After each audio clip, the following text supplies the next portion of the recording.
Petit à petit, vous prenez conscience qu'en France, nous sommes dans un scam communiste, que le contrat social n'est qu'une pyramide de Ponzi ou que ceux qui travaillent financent les parasites qui crachent leur fiel au visage de ceux qui financent leur train de vie. Par conséquent, vous cherchez une méthode simple qui bat 90% des investisseurs sans devoir passer votre vie à analyser des sociétés. C'est pour cette raison qu'aujourd'hui, je vais vous montrer 4 ETF à garder à vie qui vous donnent une vraie diversification, une vraie stratégie et surtout une tranquillité d'esprit. Mais dans ce cas-là, pourquoi avoir choisi 4 ETF au lieu d'un seul? Ça fait beaucoup là, non? Il existe de centaines d'ETF dans le monde, notamment aux États-Unis avec plus de 4300 ETF émis. C'est pour cette raison qu'on peut vite s'y perdre. Partant de ce constat, pour améliorer les performances de son portefeuille, il serait logique d'utiliser uniquement un ETF comme le MSCI World.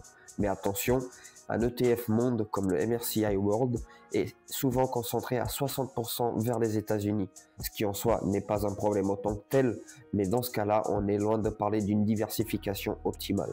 Par conséquent, la stratégie passive en choisissant 4 ETF, chacun représentant une zone économique majeure, les USA, l'Europe, l'Asie émergente et le Japon est la solution la plus viable sur du très long terme selon moi. Cependant, investir passivement ne veut pas dire tout laisser faire. Alors comment j'aurais fait gérer ça? La gestion de ce portefeuille est d'une simplicité déconcertante mais redoutable.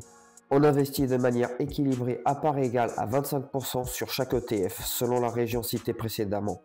L'homme ayant la mémoire courte, on oublie souvent que le marché est aussi prophétique que François Deschamps vis-à-vis de la technologie.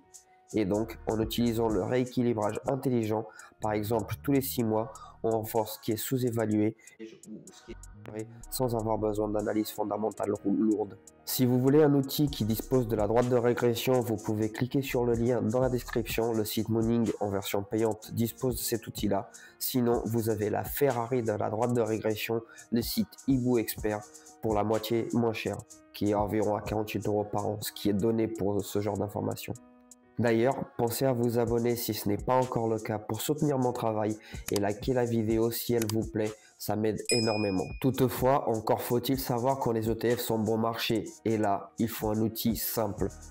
Vous pourriez en toute légitimité me demander, mais comment savoir si un ETF est sous-évalué? Surtout que c'est hyper compliqué d'évaluer un marché boursier.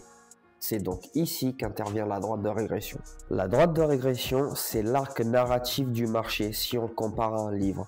Tu vas avoir des rebondissements, du suspense, des situations rocambolesques, parfois même des surprises inattendues, représentées par le graphique des prix qui varie autour de cette droite.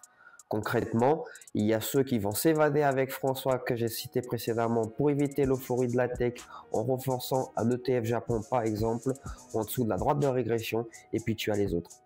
À ce stade, les plus pragmatiques d'entre vous pourraient penser que 4 ETF allaient augmenter les frais inutilement et que un ETF suffirait à couvrir tous les secteurs.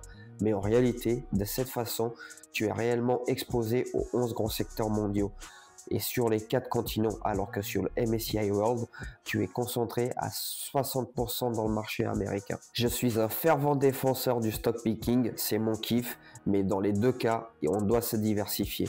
Un argument contre la diversification sectorielle et géographique issu de la pensée stalinienne boursière consiste à dire que Warren Buffett lui-même disait, je cite, « La diversification est une protection contre l'ignorance ». Cependant, en bourse, mais aussi dans la vie de tous les jours, la véritable ignorance consiste à ignorer les leçons du passé, en se projetant avec des hypothèses sur le futur, tout en oubliant de vivre dans le présent. Par conséquent, que ce soit en stock picking ou sur une stratégie passive ETF, mettre tous les œufs dans le même panier, ce n'est pas de la clairvoyance, mais de la stupidité. Warren Buffett lui-même était diversifié avec ses actions US. Il avait de la tech, il avait des bancaires, il avait de la pétrolière, etc. Puis, concernant les frais, en achetant un ETF par mois, que ce soit le World ou par exemple un ETF Japon le mois de janvier et un ETF américain au mois de février, les faits peuvent être identiques en choisissant bien son émetteur. Cependant, tout ça n'aurait aucun sens sans avantage concret pour nous, investisseurs.